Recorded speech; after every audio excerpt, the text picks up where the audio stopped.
नमस्कार, स्वागत है आपका मनी 9 पर। मेरा नाम है रोहित कौशिक और आज हम चर्चा करने वाले हैं बाजार में ऐसे 3 शेयरों के ऊपर जो 200 रुपये से नीचे के भाव पर आपको मिल सकते हैं। तो कौन से वो शेयर हैं और उनमें निवेश करना चाहिए, नहीं करना चाहिए, और करना चाहिए तो क्यों करना चाहिए, इस पर चर्चा करने के लिए मेरे साथ मौजूद हैं मेरे सहयोगी संदीप ग्रोवर साहब। नमस्कार सर। बहुत धन्यवाद, थैंक यू। आज जिन शेयरों पर हम चर्चा करने वाले हैं उसमें निवेशक जो इस समय हमें देख रहे होंगे, जो बाजार पे रुचि रखते हैं, इन्वेस्ट करते हैं, उनके लिए मैं चाहूँगा कि आप थोड़ा जानकारी दें और एक एक करके हम स्टेप बाय स्टेप चलेंगे, एक एक शेयर को लेते हुए चलेंगे।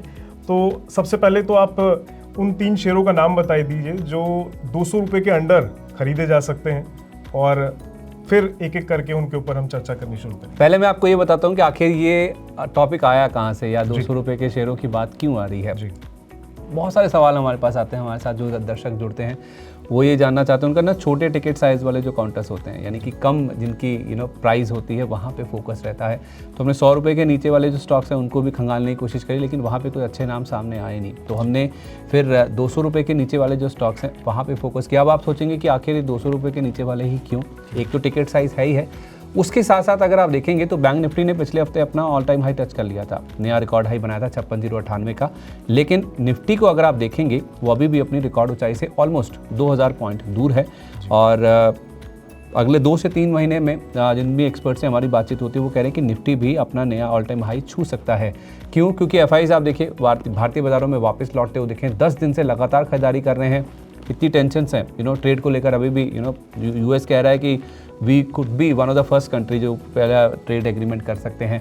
और उसके साथ साथ आप देखेंगे तो इंडिया पाक बॉर्डर पे जो टेंशन है उसके बावजूद आप देखिए 10 दिन से लगातार एफआईज खरीदारी कर रहे हैं। 37,000 करोड़ रुपये से ज़्यादा की खरीदारी हो चुकी है। मार्च अंत तक आप देखेंगे तो डीआईएस के पास भी अच्छी खासी कैश होल्डिंग्स थी। 2 लाख करोड़ रुपए से ज़्यादा का कैश लेकर डीआईएस यानी कि जो घरेलू संस्थागत निवेशक हैं वो बैठे हुए हैं। तो कहाँ जाएगा वो पैसा? बाजार में ही आएगा। 1000 करोड़, 1500 करोड़, 2000 करोड़ रुपए की अगर वो हर दिन खरीदारी करते हैं तो आप सोचिए जो अच्छे फंडामेंटल्स वाले स्टॉक्स हैं जिनके वैल्यूशंस काफ़ी अच्छे हैं उन्हीं स्टॉक्स में भी पैसा जाता है वो दिखेगा। क्योंकि म्यूचुअल फंड्स तो ज़्यादा करके आप देखेंगे इंडेक्स में कितना पैसा लगा लेंगे, ज़्यादातर तो जो फोकस है वो स्टॉक्स के ऊपर ही आएगा। अब आगे बात आपकी कि कौन से वो 3 स्टॉक्स हैं जहाँ पे फोकस करना चाहिए अंडर 200। देखिए 3 स्टॉक्स जो कि आज मैं आपको बताने वाला हूँ या फिर जो एक्सपर्ट से हमने आपके लिए खंगाल कर लेकर आए हैं वो है गेल, इरेडा और एनएचपीसी। ये 3 नाम हैं जहाँ पे आप चाहें तो लंबी अवधि के लिए खरीदारी कर सकते हैं। आपकी इजाज़त हो तो मैं एक एक करके इसके पीछे के लॉजिक्स या फिर तर्क भी बताऊँ आपको। बिल्कुल सर, तो शुरुआत पहले गेल से करते हैं कि आखिर गेल आपको ऐसा क्यों लग रहा है कि गेल में पैसा लगाना चाहिए और वो 200 रुपये के अंडर आता है तो वो निवेशकों के लिए कितना सही रहेगा? पहले आपका सवाल ये होना चाहिए था कि गेल पहले नंबर पे क्यों? ये बात भी सही है। पहले नंबर पे क्यों? पहले नंबर पे इसलिए क्योंकि 3 में से पैकिंग ऑर्डर में पहला नाम इसलिए क्योंकि ज़्यादा कंसेंसस इसी को लेकर है। ज़्यादातर जो एनालिस्ट हैं, ज़्यादातर जो एक्सपर्ट्स हैं वो स्टॉक को लेकर बुलिश हैं। नेचुरल गैस कारोबार की जहाँ तक बात है तो देश की सबसे बड़ी कंपनी है। नेचुरल गैस ट्रांसमिशन, मार्केटिंग यानी कि ट्रेडिंग के कारोबार में है। पेटकेम है इनके पास, हाइड्रोकार्बन्स है, एलपीजी का बिजनेस भी है, सिटी गैस सेगमेंट में भी है। अब आप अगर हाईवे पे मूव करते होंगे तो आपको गेल के भी जैसे petrol pump IOC, BPCL, HPCL के दिखते हैं तो इनके जो सीएनजी वाले जो पंप्स हैं वो आपको दिखते हैं। तो सिटी गैस सेगमेंट में भी इनकी मौजूदगी है। और ये तेल गैस एक्सप्लोरेशन और उसके साथ साथ आप जो रिन्यूएबल एनर्जी प्रोजेक्ट्स हैं उनके ऊपर भी फोकस करने लगे हैं। तो लगातार आप देखिए हमारे देश में जितनी भी तेल गैस सेगमेंट से जुड़ी हुई कंपनी, चाहे वो ऑयल मार्केटिंग कंपनीज हो या वो गेल जैसी कंपनीज हो, रिन्यूएबल एनर्जी की तरफ भी जो शिफ्ट है वो धीरे धीरे ये कंपनियां करती हुई नजर आ रही हैं। इनफैक्ट आप देखिए इस कंपनी का करीब 10,000 करोड़ रुपए का सालाना मुनाफा है। सेक्टर में सबसे सस्ता शेयर है। अगर आप नेचुरल गैस गैस स्पेस की बात करेंगे तो आपको सबसे सस्ता शेयर नज़र आएगा। और इनफैक्ट आप इसमें संस्थागत निवेशकों की हिस्सेदारी देखेंगे चौथी तिमाही में यानी कि मार्च तिमाही में वो भी बढ़ती हुई नज़र आ रही है। तो वैल्यूएशन वाइज अगर देखा जाए तो डीआईएस यानी कि जो संस्थागत निवेशक हैं उनका भी हिस्सा यहाँ पर ऑलमोस्ट 1.5% के आसपास बढ़ता हुआ दिखा है। सरकार के पास करीब 52% हिस्सेदारी है। तो अमूमन जो डर होता है कि ओएफएस आ जाएगा, सरकार हिस्सा बिक्री कर देगी, वैसा भी कोई डर आपको यहाँ पे नहीं रखना चाहिए। अब वैल्यूएशन की बात आए तो 10 टाइम्स के पी मल्टीपल पर ये स्टॉक मौजूद है। तो इसका जो नियरेस्ट कंपेटिटर है वो भी एक पीएसयू कंपनी है, वो पेट्रोनेट एलएनजी है। वो अगर आप देखेंगे तो 13 सवा 13 के पी मल्टीपल पर मौजूद है। उसके मुकाबले भी ये शेयर आपको 22% नीचे मिल रहा है। तो अब आपको समझ आएगा कि कंसेंसस क्यों है, ज़्यादातर एक्सपर्ट्स स्टॉक को लेकर क्यों बुलिश हैं। 240 रुपये 30 पैसे का ऑल टाइम हाई इसने रिसेंटली टच किया था और वहाँ से देखेंगे स्टॉक आपको 22-23% नीचे ही मिल रहा है। अब यही कारण है कि स्टॉक हाई लेवल से करेक्टेड है, वैल्यूएशन अच्छे हैं, one of the best business models में ये कंपनी ऑपरेट करती है, नेचुरल गैस सेगमेंट में ऑपरेट करती है और DIS की लगातार इसमें हिस्सेदारी बढ़ी रही है, उनका भरोसा बढ़ी रहा है। अंशुल जैन साहब भी कह रहे हैं कि 1 साल अगर आप समय दे देते हैं नया रिकॉर्ड हाई इसमें लग जाए, यानी कि 250 रुपये के आसपास तक के लेवल्स यहाँ दिख जाएंगे। BNK सिक्योरिटीज़ के रचित खंडेलवाल जी से भी हमारी बातचीत हुई, उनका भी कहना है कि लंबी अवधि के लिए आप होल्ड कीजिए, 280 रुपये तक के जो टारगेट्स हैं वो स्टॉक में देखने को मिल सकते हैं। तो कई सारे रीजंस हैं जिस वजह से ये सभी एक्सपर्ट्स की, ज़्यादातर एक्सपर्ट्स की पसंद है। 250 से 280 तक के लॉन्ग टर्म टारगेट्स आ रहे हैं इसके लिए। जी, तो सर की बात आप सुन चुके हैं। अगर गेल आपको अच्छा लग रहा है तो आप इसमें निवेश कर सकते हैं और अगर नहीं भी लग रहा है तो हम दूसरे स्टॉक पर चल सकते हैं। हमारे पास अभी 2 ऑप्शन और हैं। तो दूसरा ऑप्शन, जैसा कि अभी आप पहले पे कह रहे थे तो पहला क्यों, तो इरीडा पे चलते हैं। और ये रिन्यूएबल एनर्जी के सेक्टर के अंदर काम करती है कंपनी और अच्छा काम करती है, फाइनेंसिंग का काम करती है, उधार लोन देती है। तो क्यों ये सेकंड नंबर पर है और क्यों इसमें निवेश करना चाहिए निवेशकों को? अब इसमें ना कई सारे लोगों के ना नाराज़गी भी हो सकती है, क्योंकि बहुत सारे पोर्टफोलियो लोगों के पोर्टफोलियो में स्टॉक आपको नज़र आएगा। कुछ ऐसे स्टॉक्स हैं वोडाफोन जैसे, जो कि रिटेल की सबसे ज़्यादा जिसमें होल्डिंग है, या फिर ज़्यादातर पोर्टफोलियोज में आपको नज़र आएगा। उसमें इरडा भी एक नाम शामिल है, जहाँ पे हमने पिछले कुछ क्वार्टर्स में रिटेल की होल्डिंग काफ़ी ज़्यादा बढ़ती हुई दिखी है। तो कुछ लोगों की नाराज़गी हो सकती है, इरडा पहले नंबर पर क्यों नहीं।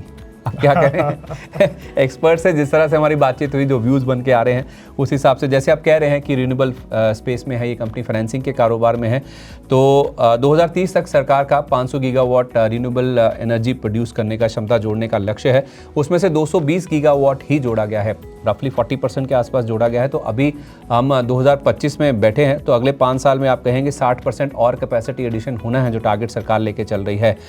उस हिसाब से आप देखेंगे तो इस कंपनी के लिए पोटेंशियल बहुत स्ट्रांग, बहुत मजबूत नजर आता है और इनके नंबर्स में वो रिफ्लेक्ट हो भी रहा है। अभी चौथी तिमाही के नंबर हमारे पास नहीं है, लेकिन तीसरी तिमाही में आप देखिए इनके जो लोन सैंक्शन किए हैं इन्होंने, 2 गुना से ज़्यादा की बढ़त है। 129% की ग्रोथ वहाँ देखने को मिली थी और लोन जो सैंक्शन हुए थे वो 31,000 करोड़ के पार पहुँच गए, जहाँ हमने पिछले साल की इसी तिमाही में ये जो आंकड़ा है 13,500 करोड़ रुपये के आसपास देखा था। दिसंबर तिमाही में जो लोन डिस्बर्समेंट है वो 41% बढ़े, लोन बुक इनकी 36% के आसपास ग्रो होती हुई नजर आई। और बीते 2 साल में आप देखिए, अगर आप फाइनेंशियल ईयर 2023 की बात करेंगे और 25 तक के नंबर्स अगर आप देखेंगे तो मुनाफा आपको 2 गुना के आसपास बढ़ता हुआ दिखा है।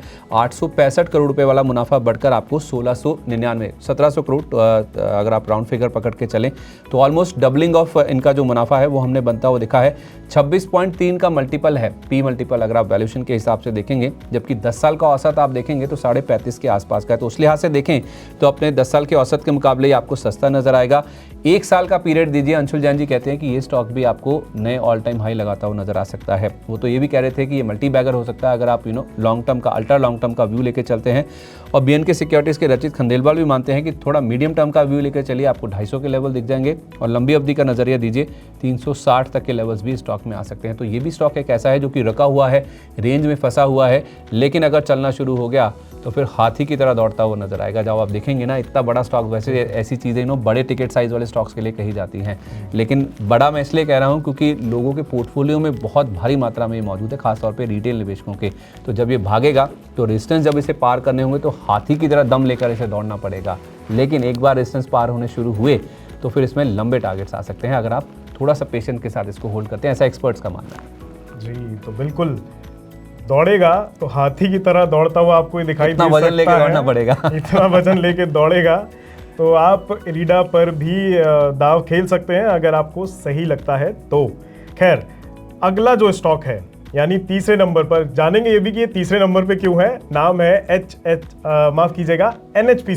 NHPC हाइड्रो पावर उत्पादक कंपनी है और ये सर के लिहाज से और जो एक्सपर्ट्स के लिहाज से तीसरे नंबर पर है। तो तीसरे नंबर पर क्यों है सर, क्या लगता है NHPC के ऊपर, क्या सलाह है आपकी? वैसे कंपनी में ऐसी कोई वो वाली बात नहीं है कि पैकिंग ऑर्डर में तीसरे नंबर पे तो लीस्ट अमंग ऑल कह सकते हैं आप, ऐसा नहीं है। इसमें पेशेंस ज़्यादा चाहिए आपको, इसलिए तीसरे नंबर पे रखा है। इसमें कुछ ट्रिगर्स हैं जो कि अनफोल्ड होने वाले हैं। वो ट्रिगर्स अगर अनफोल्ड होते गए तो यहाँ पे भी जो रुकावट है ना, वो जो कहते हैं ना कि एक बार जो स्टॉक के लिए रेजिस्टेंस का काम करता है फिर बाद में वही सपोर्ट बन जाता है जब वो लेवल पार हो जाता है। तो इसके लिए वही काम करता हुआ दिखेगा। कंपनी नो डाउट बुरी नहीं है। अब आप ये भी सोच रहे होंगे कि ये तीनों नाम ही PSU हैं, तो पोटेंशियली यहीं पे ज़्यादा है। और अंडर 200 अगर आपको चाहिए तो फिर यही नाम है, क्योंकि ज़्यादातर अच्छी कंपनियां जो उसके जो प्राइस होते हैं वो बहुत ज़्यादा हाई होते हैं।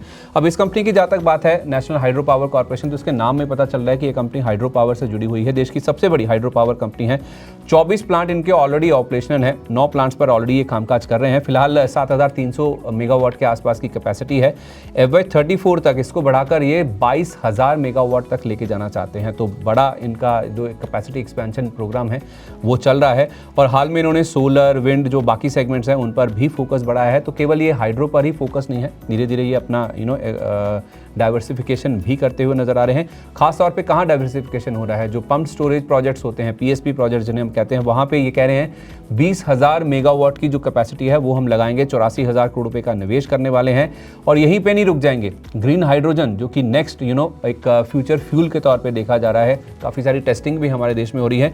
इन्होंने भी 3 ग्रीन हाइड्रोजन के जो पायलट प्रोजेक्ट्स हैं वो लॉन्च कर रखे हैं। तो अगर वो सफल हो जाते हैं, वहाँ पे इनको अच्छा रिस्पांस मिलता है, तो आगे ग्रीन हाइड्रोजन के ऊपर खासतौर पे इनका फोकस रहने भी वाला है। ये जो प्रोजेक्ट्स हैं, ग्रीन हाइड्रोजन हुआ या पंप स्टोरेज प्रोजेक्ट्स हुए, ये सारे इनके जो ग्रीन एनर्जी कारोबार है, NHPC रिन्यूएबल एनर्जी के नाम से इनका कारोबार है, उसमें सारे ये प्रोजेक्ट्स अंडरटेक किए जा रहे हैं। और FY 27 तक, यानी कि 2 वित्त वर्ष का अगर आप समय देते हैं, तो इनकी जो रिन्यूएबल कारोबार की सब्सिडरी कंपनी है उसको ये लिस्ट कराना चाहते हैं। तो इसीलिए मैंने कहा था कि पेशेंस अगर आप लेके चल रहे हैं तो 2 साल का वैल्यू अनलॉकिंग का एक बड़ा प्रपोजिशन इस स्टॉक में भी बनता हुआ नजर आ सकता है। तो यहाँ पे अगर आप देखेंगे तो आपको जो टारगेट्स हैं एनालिस्ट की ओर से वो छोटे छोटे आते हुए नजर आएंगे, क्योंकि जैसे मैंने कहा रेजिस्टेंस है यहाँ पे। तो पहला टारगेट अगर आप देखेंगे वो आपको 85 के आसपास का दिखेगा। अगर वो लेवल पार हो जाता है तो फिर यहाँ पर 91 तक के जो लेवल्स हैं वो भी आपको देखने को मिल सकते हैं, 94 तक के लेवल्स भी आपको देखने को मिल सकते हैं। तो यहाँ पे कुछ रुकावटें हैं और कुछ ट्रिगर्स हैं, और ट्रिगर्स जैसे जैसे हिट होते जाएंगे आपको जो लेवल्स हैं वो रेजिस्टेंस के पार होते हुए दिखेंगे, फिर अगले जो लेवल्स हैं वो भी आपको निकलते हुए नजर आ सकते हैं। तो फिलहाल के लिए आपको 94 का जो टारगेट है वो काफ़ी छोटा नजर आएगा, लेकिन ये कहते हैं ना कि स्टॉप लॉसेस आपको ट्रेल करते रहना चाहिए जैसे जैसे लेवल ऊपर आते जाएंगे। तो रेजिस्टेंस पार होगा, ट्रिगर्स अनफोल्ड होंगे, यहाँ पे आपकी वैल्यू अनलॉकिंग के प्रोपोजिशन खुलेंगे। तो जैसे जैसे लेवल आते जाएं अपना स्टॉप लॉस ऊपर बढ़ाते जाइए और टारगेट की अपेक्षा भी साथ साथ ऊपर करते चलिए। बिल्कुल, तो सर ने तीनों स्टॉक बता दी हैं। NHPC को हो सकता है आप सोच रहे हो कि आज तो थोड़ा सा गिर के बंद हुआ है, 1-1.5% की गिरावट से डरिएगा, घबराइएगा बिल्कुल भी मत। लेकिन हाँ, ये तीनों स्टॉक अच्छे स्टॉक्स हैं। आपको तीनों में से क्या अच्छा लगता है वो आपके ऊपर डिपेंड करता है। लेकिन हाँ, अगर आपको समझ आते हैं तो आप इनमें से किसी भी स्टॉक में निवेश कर सकते हैं। बाकी और नई जानकारियों के लिए हमारे साथ ऐसे ही बने रहें, देखते रहिए मनी 9। नमस्कार।